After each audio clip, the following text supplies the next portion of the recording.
Does wacky worm color really matter, or is it a gimmick to sell more baits? Today, I have a bag full of stick baits of varying colors. Got this bag full of worms, let's do it, baby.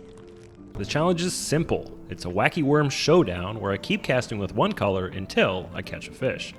But here's the twist. After each fish or bite, I have to swap to a new color. Fewest casts wins. Let's see if worm color matters. The pond I'm fishing has relatively clear water and it's going to be a sunny day. The going wisdom for these conditions is natural colors like green pumpkin should reign supreme. Let's put that old angler wisdom to the test and see if that myth has any legs to stand on. I'm grouping the baits into 3 divisions to see which color category is the best and to see if there are any anomalies. The categories are natural colors like watermelon and green pumpkin, bold colors like bubblegum pink and banana candy, and dark colors like Junebug and Redbug. Round 1, the naturals. 5 colors most anglers would call natural colors. First, we have a green pumpsky with a chartreuse tail. Go. All right, cast number 1. Cast number 5. Cast number 6. Oh! A respectable 6 for green pumpsky with chartreuse tail. Lost a good one. All right, sorry, green pumpsky. That's the rules. All right, what's next? Next, we have a Carolina pumpkin with a chartreuse tail. 13. 14. 14 for Carolina pumpkin with chartreuse tail.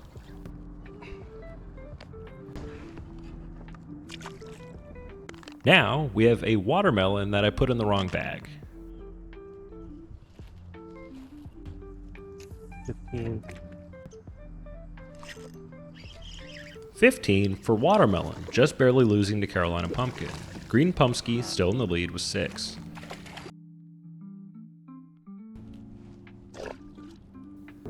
Watermelon candy. First cast. 6.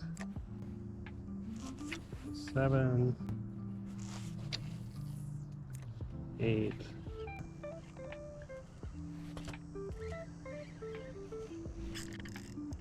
Watermelon candy on the struggle bus with a poor showing of 28. Jeez, it took a while.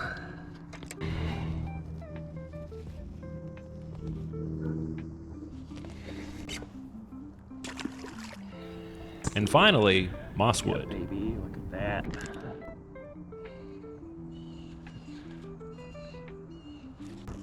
First cast. 21. 2. 3. And mosswood, wrapping up our natural colors with a 23. For the natural colors, green pumpsky with a chartreuse tail takes it with a 6. Overall, I expected better from the natural colors. These are usually pro anglers' top color palette recommendations.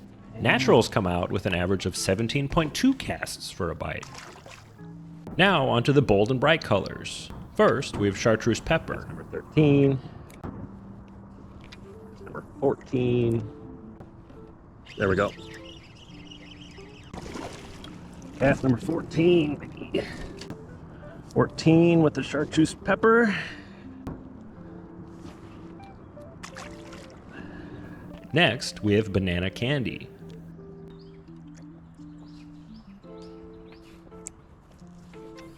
Cast. Banana candy with a respectable 10.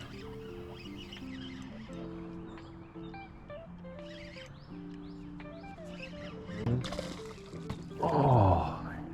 Now, we have emerald slammer. 10. 11. 12. Emerald slammer just losing out to banana candy with a 12.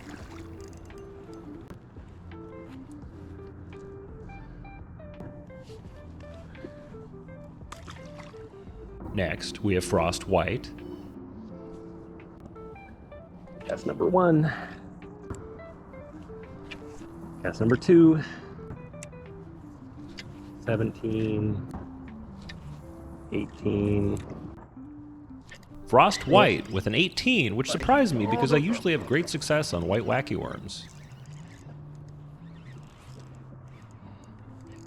Okay.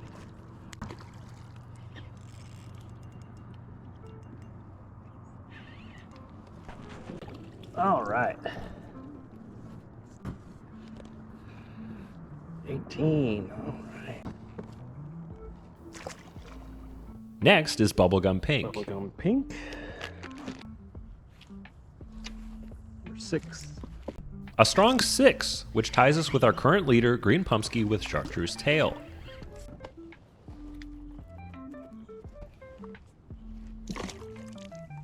And finally, Morning Dawn. 4th cast. 5th cast. 6th cast.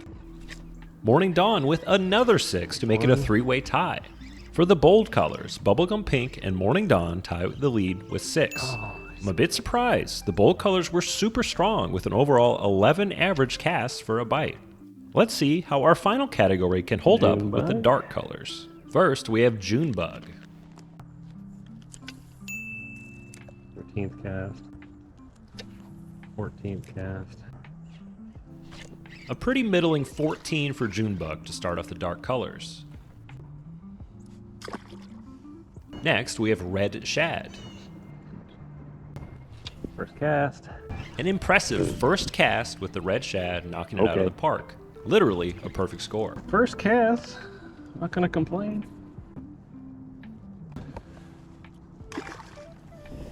Next up is Red Bug. 4th cast. 5th cast. A respectable 5th cast with Red Bug, putting it in 2nd place behind Red Shad. Unfortunate, the fish came off, but those are the rules. Alright. Spit it. That's alright. And our last dark color, Black with Red Flake. 11. 12. A 12 for Black with Red Flake to close it out. For the dark colors, Red Shad, a clear winner with a perfect score of 1 cast, and Red Bug in a close-ish second with a 5. The average for the dark colors comes out to a category-leading 8, beating out both bold and natural colors averages.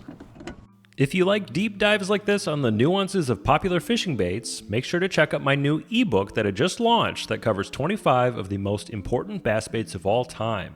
The ebook includes how to fish each bait, optimum conditions for fishing each bait, popular bait variations, my personal tips from years on the water, direct links to popular baits, and much, much more.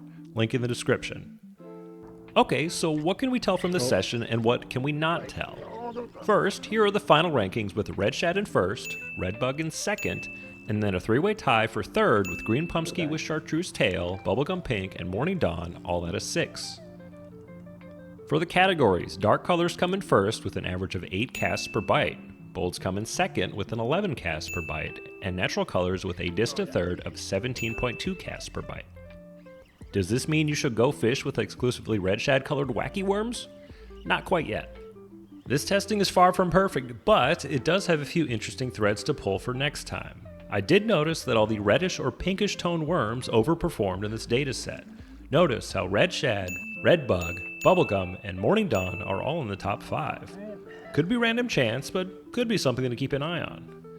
Another thought is maybe some days bait color just doesn't really matter at all. I think Red Shad won because I got lucky and I dropped the bait right in front of a hungry bass's mouth, and Watermelon Candy got unlucky by being fished in an area with lower bass density. Okay. There were definitely areas that had higher bass density than others, and I think there's a strong case that any color would have caught fish in the actual really bassy spots.